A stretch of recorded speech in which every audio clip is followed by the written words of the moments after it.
Et alors ce soir, tu nous emmènes direction un square. Un beau square de Metz, un petit peu caché, où on y trouve souvent de jeunes enfants, puisqu'il y a un petit parcours pour les petites voitures à pédales. Bon, je m'en souviens parce que j'y ai passé du temps, mais ce square, sur notre vue, bon, un peu plus triste, un peu plus sombre, avec cette vue avec ces gardes allemands, petits pieds de nez avec cette jeunesse qui est dans leur dos. Et donc, ils sont assis sur un monument, donc qui date de 1935, où on y trouve donc aux enfants de Metz victimes donc de la guerre, et on y voit une femme avec son fils combattant dans ses bras. Donc une œuvre, je crois, là c'est une œuvre, finalement, la taille n'est pas l'original. Il y a eu une évolution. Ouais, elle était bien plus grande, bien plus grande.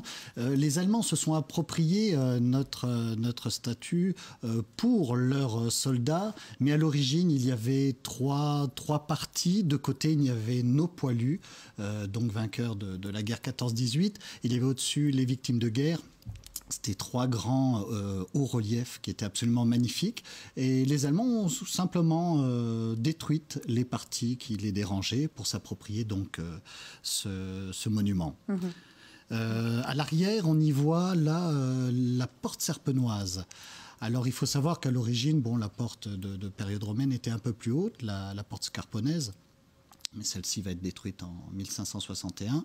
Et alors, à quel moment elle va être reconstruite, cette nouvelle porte serpenoise ? Que l'on voit, l'arc triomphant, en tout cas qu'il en résulte, 1852, on va reconstruire, parce qu'il faut savoir qu'au siècle dernier, l'ancienne gare de Metz se trouvait place du Roi Georges, et on entrait dans la ville de Metz donc par cette porte, la porte serpenoise, où il reste aujourd'hui donc cet arc triomphant. En tout cas, la porte serpenoise qui a connu certaines péripéties avant de retrouver, je dirais, sa forme actuelle. Elle a été détruite, remontée, etc. Ça a été assez compliqué pour elle. Et elle a vécu aussi des événements très importants. Dès 473, donc, le duc de Lorraine a essayé d'entrer par cette porte, et très tôt le matin, et qui travaille à cette heure-là, ce sont les boulangers. Et le boulanger Harel donc a surpris cette intrusion, a donné l'alerte à la meute, a averti la population, et donc du coup on y trouve la rue Harel, qui est juste à côté.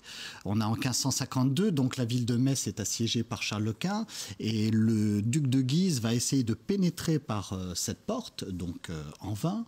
On a en 1870, donc période plus sombre, Napoléon III capitule à Sedan, et donc à partir de là, les Allemands triomphants vont rentrer dans la ville de Metz, donc par la porte serpenoise, et en novembre 1918, eh bien, ce sont nos poilus qui vont entrer dans la ville de Metz, enfin libérés. Voilà, merci pour toutes ces infos, Thierry. On en sait un petit peu plus, et voilà, on regarde la ville de Metz différemment. Merci beaucoup, Thierry.